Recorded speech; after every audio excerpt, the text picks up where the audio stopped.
देखा रोकवन मेरा प्यारा वीडियो को तना करी तक मैं चलोया दिखेला पे ये चलोया सदा आया खड़े चावल पकावन आया खड़े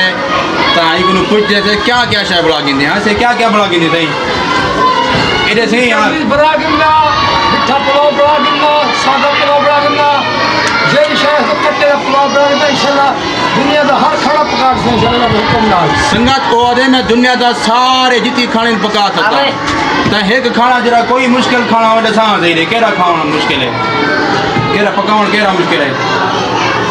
मैं तो मच्छी मुश्किल है तेरे वास्ते पकावन सारे वसे ओए सान अल्लाह की रहमत कब खानदानी सारा काम है आज तक का निकाल इना दा खानदानी काम में यो चलोया दा ते मच्छी पकावन इन गुडाई आउना ही कहन में मच्छी को इवे पका दे न भज भज पका दे संगा ओ सही